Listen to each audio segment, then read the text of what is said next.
very warm welcome to Bharata First. You're watching Big Picture with me, Frank Rausen Pereira. First, let me inform you about Bharata First Knowledge Center, an initiative that will help each one of you in your competitive exams and transform the way you learn. We have started international relations and Indian art and culture classes. We've also started several other short courses, and they have had a phenomenal response and are going exceedingly well. There is so much more that the Knowledge Center has to offer, and you can be a part of this incredible journey too. Go to our website, kc.bharatafirst.com, for more details and register now. The introductory offer ends on the 31st of July. Prices will go up from August 1st, so this is your last chance to make full use of the introductory offer. Since you're here, I would like to thank you for your continued support. For those of you who haven't already subscribed, please like the video, subscribe, hit the bell icon, and then all notifications. Do subscribe to our newsletter to get some incisive content. The Bharata First team runs a daily Big Picture quiz. Please participate by going through the description in Big Picture videos. If you like the content, please contribute to keep it alive. The links are in the description of this video. All this information, along with some must-see recommendations, are in the description. Please go through it. And now, on to the discussion. The Uttar Pradesh State Law Commission has received over 8,500 responses on the draft law on population control, with some of them criticizing, some appreciating, and others giving suggestions to make the law more effective.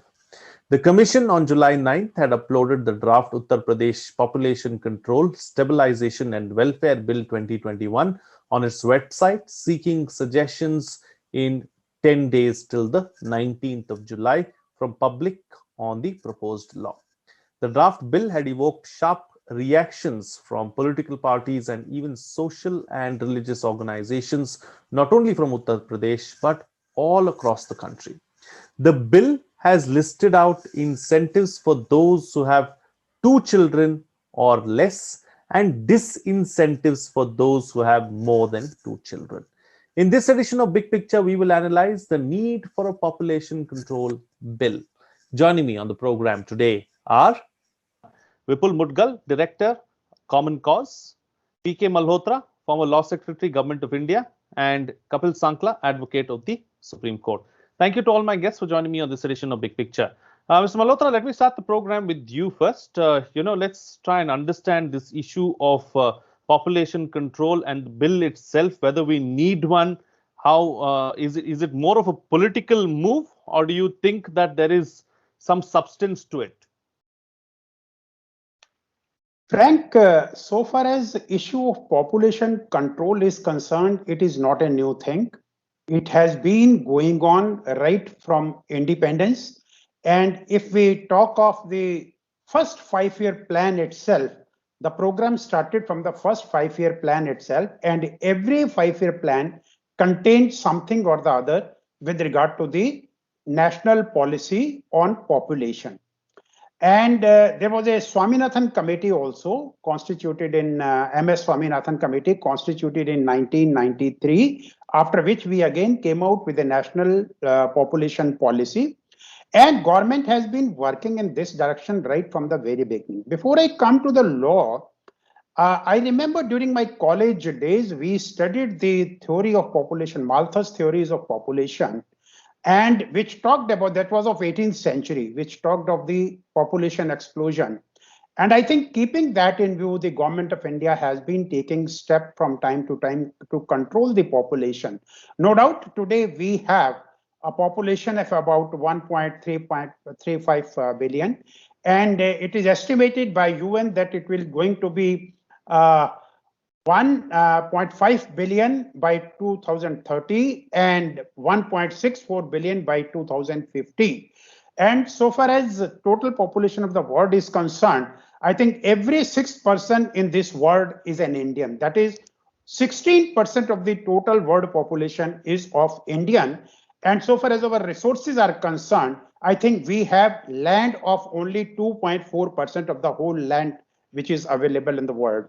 And so far as water resources are concerned, these are 4%. I'm giving all this figure from the UN study, which is publicly available. Now, one thing which I don't understand is population control, whether it is a legal issue or it is a social and economic issue. What happens? Probably it is with our state governments as well as with the central government.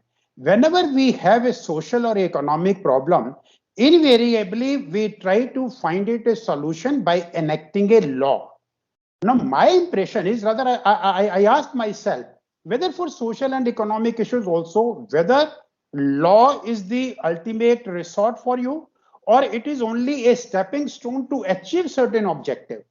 But once you make as an end, probably there the problem arises. I think the bill which has been brought by the UP government, by the law commission has prepared and it has been circulated and which has generated this public debate is very important. In the past also, efforts have been made. Human Rights Commission has adversely commented on this kind of law or the carrot and stick policy adopted by the state governments. But so far as the national policy is concerned, invariably the national policy has been to persuade the people to control the population to have a little childbirth. Now in 2018-2019 economic survey specifically says that we have reached a stage where probably we are not worried about the population explosion and probably there has to be a balancing between the senior citizens and the young working population and the non-working population. If we have already reached that stage through the various measures taken by the government right from 1950 onward, I don't see where is the necessity to have this kind of law and use the carrot and stick policy. Is it really an important issue or do we need to educate the people, create a little more better health sector so that people get better health facilities and probably the younger generation which is coming up, they probably have a better working economic scenario before them instead of having more population and then with less resources we always get entangled in this kind of issue and we see more the population probably our economic resources are limited, we will not be able to use them properly. I think that balancing need to be done. In addition to law, as I said, law is not an end in itself. It is only an objective to achieve that objective. If you want a sanction, you need a law. If you don't need a sanction through policy angle also, it can be achieved, the objective can be achieved. That is my opening remarks or the observation on this particular issue. Thank you. Thank you so very much, Mr. Malhotra, for putting it so beautifully into perspective for us. Vipul Mudgal, let me come across to you before I take up the legal issue ahead in the program with Kapil Sankhla. But, let's talk about the economic issue and then we'll go to the social issue. Now, we are speaking about India having a demographic dividend and how the window to achieve this demographic dividend is 2036, after which the number of old are going to outnumber the number of young in this country. And if you look at the numbers world over, there are very few countries who are in India's position that we are in right now, where there are more number of young people and less number of old people. So from an economic point of view, do we need this kind of a population control bill, or do you believe that this is something that is going to, sort itself out in time to come? No, I think the demographic dividend is there. There is no doubt that we have more young people, and perhaps we are going to have more young people in terms of balance for another 20 or 30 years. But that is no reason not to control the population. There is no doubt that we need population control. But the problem here is that what is being done is like politically motivated and extremely malicious move. It is aimed out and out politically to divide the communities just before the elections. And I'll tell you how. You see, there is a very clear connection between the total fertility rate and poverty. Okay, you're talking about the economic. I mean, in economics, you study all the time the Human Development Index, and you see the social index, and you see all other parameters and things like that, and you come to the conclusion, as Malhotra Sahab had also rightly said, that health and education have a direct connection with it. Which means, if you boil it down to factors, then you're talking about child mortality. How many children per woman. How born by per woman and things like that. So if you look at those numbers, you actually realize that it has a absolutely direct connection with economics. And I'll just tell you the statistics. If you see the children born across the wealth stratum, you would see that the poorest have 4.94, children per woman, and the richest have 2.32. Okay. And in between, you see you take the income strata by kind of 10,000, 20,000, 30,000, 40,000, or different stages. You realize that from 4.94, if you are less poor, it becomes 4.27. If you are like in the middle of poor and so let us say lower middle class, then you have about 3.88. And if you have, if you are richer upper middle class, you are kind of 3.1, and then you go to 3, so it is like that. There is a direct connection between, poverty, education, social mobility of people. So if we are not looking at those things, what they are doing is, it's very clear. There are certain political parties which come up with very innovative and very evocative slogans. Slogans like "Hum Panch Hamare 25." Up now it's very difficult to would you run after them with data? Would you show them that a man to woman ratio in Hindus is per 1000 males, there is 931 women, and among Muslims it's also about 930, 935 women. So if you kind of, if some people marry 4 times, you will have a deficit of about 760 or 80 people remaining unmarried, both among Hindus and Muslims. So all this is like the real thing is that the decadal growth rate among the decline in the growth of children has been dramatic among the Muslim community in India.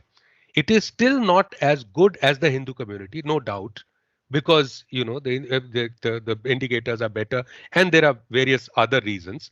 But the decline has been nothing short of dramatic in the last 10 years. And if this trend continues, India is headed in the good direction, provided we give education and health and some little bit of work towards purchasing power and employment and things like that.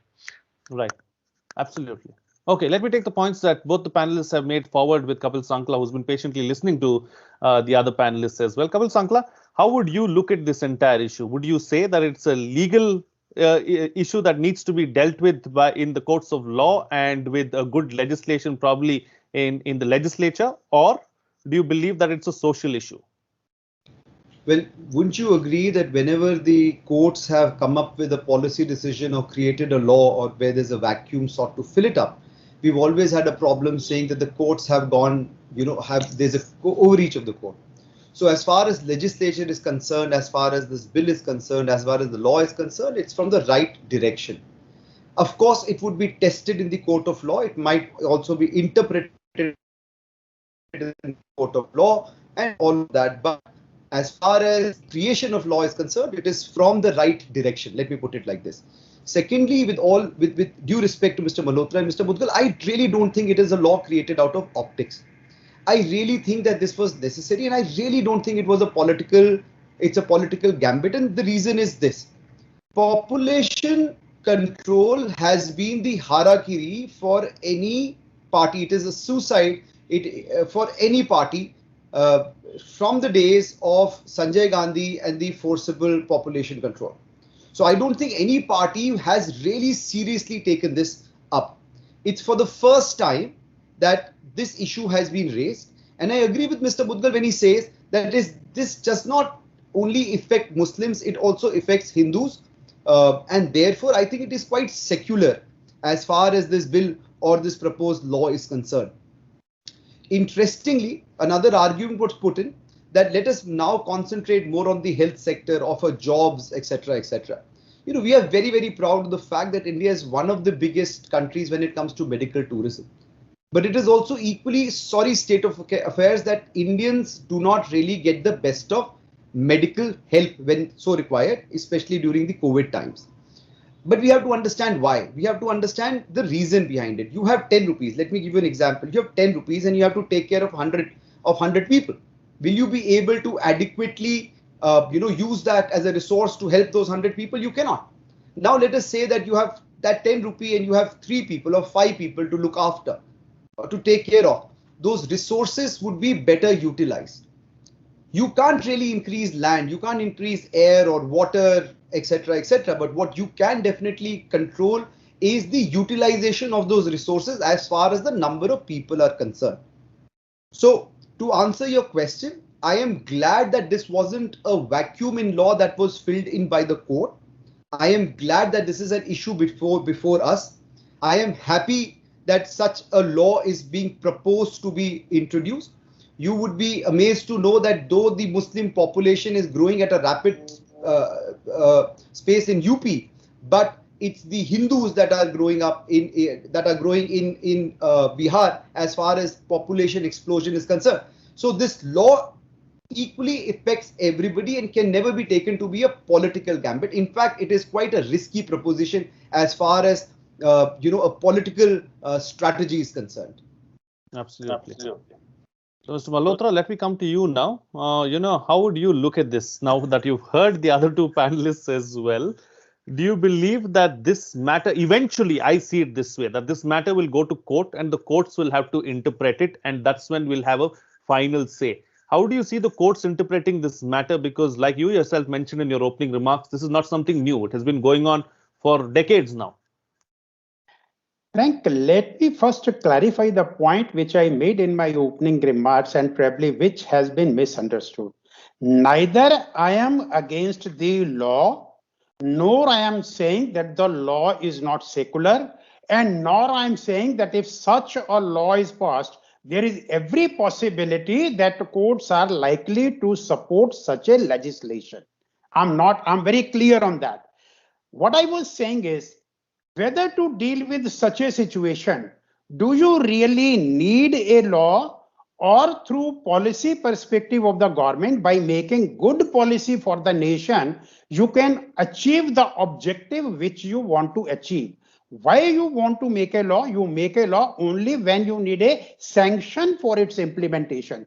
If you don't need a sanction, then obviously the government, the executive, can make a good policy, and by making that good policy, the population control can be done. And this is what we have been doing since 1950. It's not that the population has not been controlled. Today, the demographic dividend which we are talking of, 65% of the population in the country is below 35 years of age. I think that's a very good statistics which we are having. And probably what is happening, if you want to maintain that, only thing is what you have to ensure is, because what is going to happen because of the life expectancy which people are having, a situation may not arise where you have large number of people, and by this kind of control you have less population, which is a working population of the country. So to achieve that kind of objective, I'm not going into its whether the law is secular or not, whether it's a Muslim population or Hindu population which is going to be affected. This is the citizen of the country who is going to be affected. Whether he's Muslim, whether he's Hindu, whether he's Christian, I'm not on those lines. My argument is not on those lines at all. My only argument is with regard to the demographic dividend, which we have already achieved during the last 70 years. And are we able to maintain that? If you are not able to maintain that, by reducing the fertility rate per woman, say to 1.2 or 2.1, if your working population is going to be reduced and your non-working population is going to be increased, then what kind of economic effect it is going to have on the country? I think that is a point we have to ponder upon. And if by legislation you are going to control it, are we going to have the best resources made available to the coming population, to the people who will be coming, or to the coming generation? Are we going to offer that? I think these are the issues which need to be handled and dealt with. I'm repeating at the cost of repetition. I'm saying on the religion ground, I'm not saying anything, because this law, once it is passed, this will apply to all the population, all the people living in this country. So absolutely, my only concern is that balance which has already been maintained should be, I think, maintained. And right now also it is said that the fertility rate average is 2.1. If we are able to maintain that fertility rate, even by the government policies, probably law is not needed. But if you have some other objective at the back of your mind, which is not in the forefront, well, I have no comment to make on that. Absolutely, absolutely. Talking about this particular issue and taking this aspect forward with you, Vipul Mudgal, let's talk about some of the social issues as well. For instance, female feticide. We know you already spoke about that in your opening remarks as well. That is going to be a major concern if we have some kind of population control in place. So you see, look at China. China is prime example. They went in for a one-child norm, and we've seen that the males outnumber the females by a huge margin. And female feticide in our country is extremely high, probably the highest in the world. So what do we do about that kind of that is a problem then? No, this is going to happen if you have a law which says, or a system of carrot and stick, as Malhotra Saab said, that you say that if you have one child and then you take sterilization, you will get certain benefits. Now, if my first child is a male, I will probably go and take sterilization and take all those, benefits. And if the first child is not, like the mentality of Indians is, first child is a girl, then you would not do that. So it becomes almost like a natural selection. And then you also do things like, don't declare childbirth, don't do childbirth in hospital. There is a huge move. Government of India spends a lot of money on, childbirth in hospitals. There are, in fact, Anganwadi and health workers and ASHA, they all keep track of these things. Now, people will start hiding pregnancies. Then they will start, giving out children. I mean, all kinds of, new things will come up, which are so unnecessary. We know that coercion has not worked anywhere in the world. You can have, we have systems, and the United Nations has been showing this is the time of not just human development indicators, but also of multidimensional poverty measurement, where you see poverty in various other ways. You see how many years a woman has spent in schooling, 10 years of schooling minimum, or things like that. And then you see its impact on malnutrition and its impact on whole lot of other indicators. So, I mean, I don't also want to go into politics, but somebody has to take up these political issues also. Somebody has to touch religion also. I don't mind, because I see clearly a mala fide intention there, of a government which has been dividing people on everything. But let us leave that aside for the time being and talk about just you see that no formal education, the census figures of UP, if there is no formal education, you have below primary per woman childbearing is 3.8, and if you are graduate and above, it is 2.6. And if you see in between, there is a gradual decline. As you see, the more the education, the better the chances, of having less children. You space out children, you marry late, you go by kind of all kinds of other different income parameters and things like that. So the point here is that even demographic dividend, if we manage to get more young people compared to the rest of the population, and if we are not able to make sure that they are healthy, if you are not able to give them education, if you are not able to give them employment, then I think this demographic dividend will become a threat for the country. So I think we have to look at these things in like complete solemn, complete seriousness, of the issues. If we want, definitely, we want birth control, it should be there. We want population control. We want India's population to dip. But this coercive way is not going to work, because it has not worked, and we have such beautiful new methods available to us. These correlations are right in front of us. You look at the NFHS data, the National Family Health Survey data. You see the decadal decline in the last 10 years, in the last 17 years. It's been quite dramatic. India does have, as Malhotra Saab said, every sixth child is Indian. But at the same time, if you see, if some country has made progress, India has. So the right direction is like a more multifarious approach, and take a step back from elections. Absolutely. Absolutely. Okay. Building on that point and talking about this incentivizing the third child. Kapil, Sankhla, let me come to you now. What about equality as far as the third child is concerned? Now, say for instance, we get into a space, get into a mode where the government says if you have the third child is not going to get the same kind of benefits that the first or the second child is going to have. Is it that child's fault that that child was born? I mean, I know it's a difficult question, but someone has to ask that. That's a What about equality? It's a philosophical question, and I It think the is. answer lies in the bill itself that proposes that it would come into effect after 1 year. So therefore, I think that timeline has already been given for the parents to take a more concrete and conscious decision. And I think that is where the answer is. The protective mechanism is already inbuilt in the sense that this bill comes into effect after 1 year. So people have the right to choose. It is a very difficult question and there are no clear answers to it. But I think the protective mechanisms are there, and I'm glad that I am not locking horns with Mr. Malhotra or with Mr. Mudgal. We are all on the same page, I think. It's just that we are looking at it from different angles. It's the same elephant. I think the only thing is that one is looking at the tusk, the other is looking at the tail.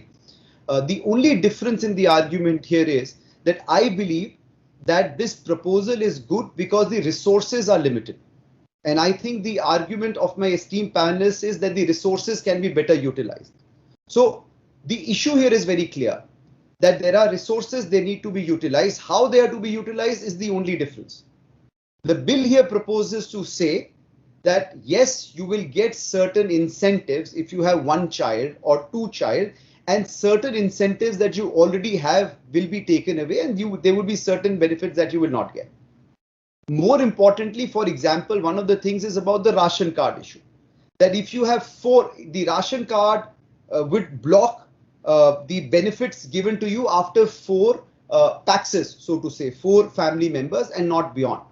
And I was arguing this somewhere else, and I said that I pay 30% tax, and this tax is used in somebody's house who probably is not literate but has 6 children or 10 children. So the resources, he needs to know that he's responsible for the resources and to take care of his own children. If he's not aware of it, he needs to be penalized for that. How do you penalize someone? By taking away those freebies that the government gives you. And I think it is quite a wonderful step to say that if you have one child and you stop, then the government gives you certain benefits as well as certain benefits to your child. If you have 2 children, there would be certain benefits given to you and something would be taken away. And I understand, and I'm completely with Mr. Mudgal when he says that this might create an issue where there would be lesser female children, there would be more male children. That kind of issues need to be dealt with. It is that is right. But I think it is a step in the right direction with certain more checks and balances. I think something wonderful would come out of it. Something which is going to protect us as a nation and frankly Mother Earth, because it too is getting burdened by the sheer population that we as a country have. I mean, UP has 33% of our population, then comes Bihar. It's amazing. I think we need to step up. I think time now, I think those protective mechanisms need to be put in not only for India, but you see all these movies in Hollywood that actually justify genocide, saying that it's because of the population that India and China have. I think there need to be certain steps that need to be taken up. And I think now is the time. Any time is a good time. Right. Right. All right. So looking at checks and balances and how we get more of them going forward, let's talk about the best way forward. Closing comments from all my panelists now. Quick closing comments, starting first with you, Mr. Malhotra. Well, we are talking of the population control. There are many ways of population control. One, of course, is under consideration. That is the legislation. Other is the what we have already been doing through policy perspective and by making good policies, and with the carrot and stick policy, which already is in place in some states, probably this objective can be achieved. And the third, I think, and the most important method will be empower the people, empower the women economically, educate them, provide the good health infrastructure so that they become more informed about the kind of issues which they will have if we have more population. And with the control of population, if the economic resources can be best utilized to subserve the existing population, I think that will be the best way to go ahead. Vipul, Mudgal? Yeah, I think it's a rich and poor issue more than the Hindu-Muslim issue, and I believe that again, I mean, data is so clear on this. I mean, there's absolutely no confusion anywhere in the world in anybody's mind. Look at the data of India. Assam has a female literacy rate of 75%, and the total fertility rate of Assam is 1.87.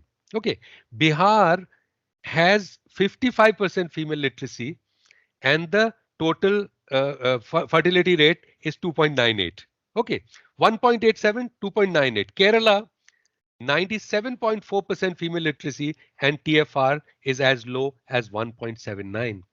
So you can clearly see the where rest of India falls in between. And by the way, it will not only community wise, this kind of bill will not only penalize certain minority communities, but also Dalits and tribals, because they tend to have, because the poor tend to have more children, because the infant mortality is higher there, because their economic conditions are bad.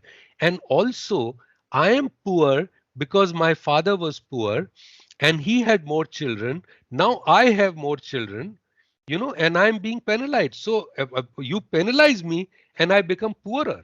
Wonderful. I think we are actually barking up the wrong tree. You know, I would say that, just close your eyes and just see what the United Nations has done on population control in the, last 50, 60 years, and you'll start seeing a very clear picture. India has Right. not done too badly. If we learn from our own experiences also, then also this is the direction to go in. Absolutely. And Kapil Sankhla, close the show for us with your And concluding coercion remarks. does not work. Coercion Right. has not worked anywhere in the world, including in China. Noted. Noted. Kapil Sankhla, the floor is yours. Why population control is required? I'll just give you certain figures. We are the seventh largest country in the world as per size, second most populated country. According to UN Department of Economic and Social Affairs, our population is bound to reach 1.5 billion by 2030 and 1.64 billion by 2050, uh, overtaking China. At present, we host 16% of the world's population and have only 2.45% of the global surface area and only 4% of water resources. If this doesn't shock your conscience, I don't know what will. That is it. All right, gentlemen, we'll have to leave it at that. Thank you so much for joining me on the program and putting things into perspective for us. Well, what's coming out of this discussion is that we have to first identify if population control is a social and economic issue or a legal issue. We can't always look only for legal options for social issues. Population control is not a new issue. It has been discussed and debated since independence, and over the years, steps have been taken to address population rise. India has done well to address the issue as well. History has shown us that coercive actions will not work. The numbers tell us that better education and economic conditions help in population control. That is what we need to focus on, educating the masses and bringing people out of poverty. It is more of a rich and poor problem than a religious one. Women need to be empowered so that they are better informed. That is what we keep saying here at Bharata First as well. Inform, educate, and empower. And that's how we will take the nation forward. Well, before I go, let me once again inform you about Bharata First Knowledge Center, an initiative that will help each one of you in your competitive exams and transform the way you learn. We have started international relations and Indian art and culture classes, also several short courses, and they have all had a phenomenal response, and everyone is loving the Knowledge Center. You too can be a part of this incredible journey. Go to our website kc.bharatafirst.com for more details and register now. The introductory offer ends on the 31st of July. Make full use of it. Since you're here, I would like to thank you for your continued support. For those of you who haven't already subscribed, Please like the video, subscribe, hit the bell icon, and then all notifications. Do subscribe to our newsletter as well to get some incisive content. The Bharata First team runs a big picture quiz. Please participate by going through the description in big picture videos. If you like the content, please contribute to keep it alive. The links are in the description. All this information, along with some must-see recommendations, are in the description of the video. Please go through it. That's it from me. See you again next time.